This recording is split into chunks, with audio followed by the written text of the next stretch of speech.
friends, it's Miss Jenna with a special magical activity relating to the summer reading theme of Imagine Your Story. Today, it's all about unicorns. We're going to be doing watercolor experiments and weaving. The first step in your unicorn artwork is to create a template. You can either go onto Google and do an image search of a unicorn silhouette, or you can go onto my website and you will find a PDF of this shape of a unicorn head. You can print that out. I printed that out in a 9x12, but you can certainly print it out in a standard size as well. When you print it, you want to cut it out, and then you want to search for either a watercolor paper or a heavy cardstock. So basically you just need a paper that is going to be able to hold its shape and to be able to absorb some water.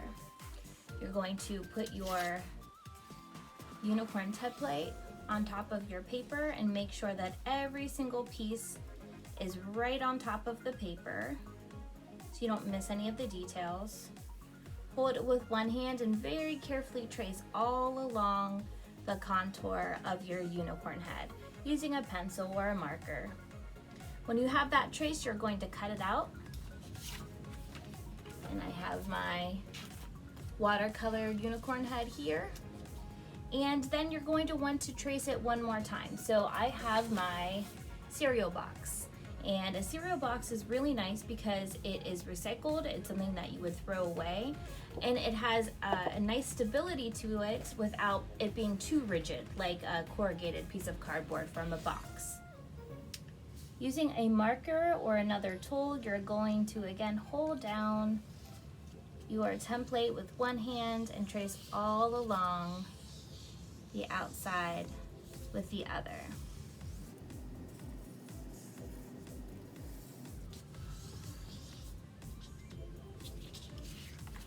When you're all done tracing, you're going to go ahead and cut that out. When you're all done cutting out your unicorn head from your cereal box, you're going to set it aside and you will apply it to the watercolor paper when you're all done with paint. And painting is our next step. In this step, we're going to be painting our unicorn and adding color with watercolor paints. Now you can create watercolor paints in lots of different ways. You can use a traditional watercolor palette, or you can create liquid watercolor using food dye diluted with a little bit of clear water in some small cups. You can also put some dried up magic markers into water and allow them to soak, and then you also have some ready-made liquid watercolor. One other really simple way is to use magic markers. So all you have to do is start drawing. On these unicorns, I don't suggest adding eyes and nose and mouth and all of that. I just really want you to play. Now you can certainly do that, you're the artist and you get to decide how you want to do it. But for my watercolor, I was really just kind of inspired by experimenting and creating just sort of some beautiful colors and combinations on my unicorn.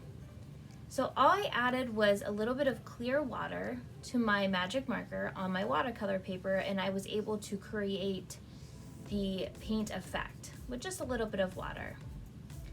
So I'm going to spread some of that water throughout. Maybe I'll add some dark blue from my watercolor palette. You can see those colors mixing together with very little effort. You can create something called blooming by dropping just a dab of the watercolor paint into the wet areas and it blooms or opens up like a flower. If you use your created watercolor, liquid watercolor, and just kind of dab them with a eyedropper onto the dry parts of your paper, you can see that the paint's almost trapped. It's stuck in these little bubbles because this portion is dry, and so the watercolor paint has nowhere to run to. There's no water to flow with.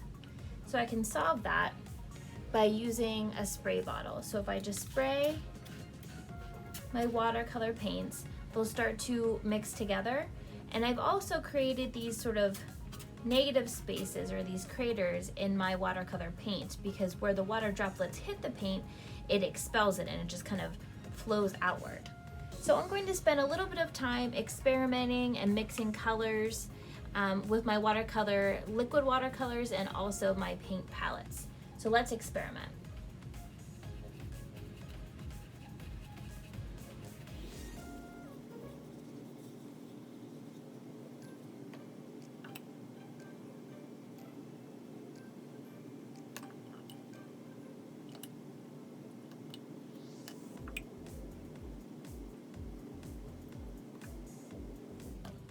I wanted to talk about one last experimentation technique using table salt.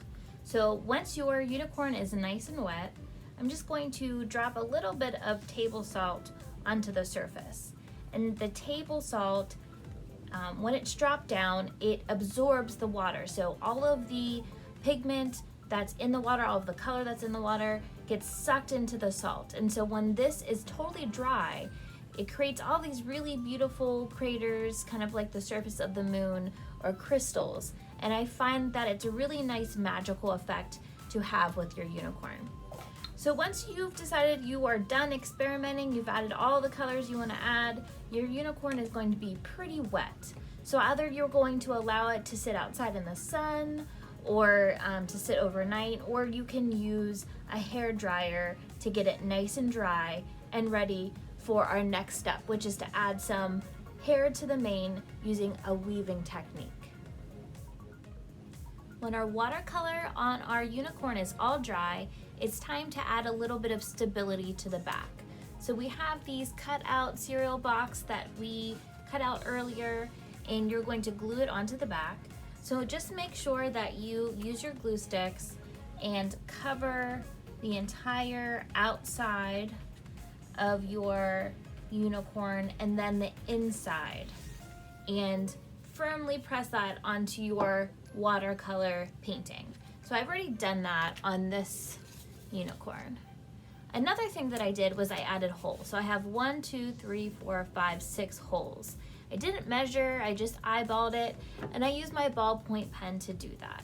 So all you really have to do is on your watercolor side, first I would mark exactly where you wanted to put your hole, just with a little bit of the mark of the pen, and then very carefully push your pen all the way through.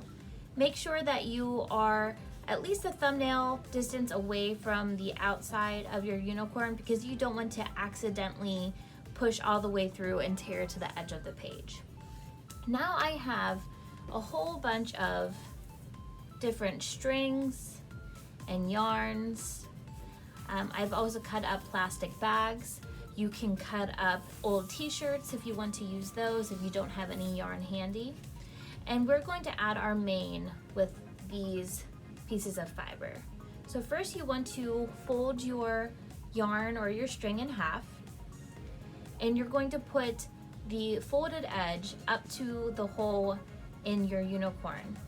I'm going to use my pen to help me push the yarn all the way through to the other side. And I'm going to pull it about halfway down to the end of the yarn. Now I kind of describe these as little legs. I'm going to put the legs through the hole and then just pull it tight so that you have your unicorn hair coming on the side. So you're going to want to go ahead and repeat that all the way down the side. Once you have all of the hairs on your mane pulled through and woven through the holes, then you might want to give your unicorn a little bit of a haircut, just to make sure that all of the hairs are kind of coming down in the same length. So I'm just going to kind of pull gently and make all of the parts of my unicorn mane about the same length. Now there are other details that you could add to your unicorn head. I added some magic marker details to this after it was dry. You could add some glitter glue to give it some sparkle. You could add some googly eyes or some facial details if you'd like to. What I really wanted to do was to add a handle. So on this project here, which is the first one that I did, I used some silver to also add the spiral to the horn, but but I added a handle because I just thought it was fun to make it sort of like a mask or a fan or a favor for a party. I have just these old pieces of plastic that I found that someone was throwing away. You could use a ruler, you could use a stick from outside. You could decorate the stick with yarn and with beads, which would be really beautiful. And just a really easy way to attach it is just to turn it around and to use your masking tape and to create a tab. So I'm going to pull off a longer piece of masking tape and tear it, and make sure that I have one piece of the masking tape on the one side and one piece of masking tape on the other side. And just to make it nice and strong, you'll want to go all the way down. Now on this handle, I did cover it with aluminum foil just to make it look a little bit shiny, and I used the aluminum foil to also keep it in place on the back. I had such a great time creating unicorns today. I hope you did too, and you created something that you really love using exploration and creativity. See you soon with a new activity.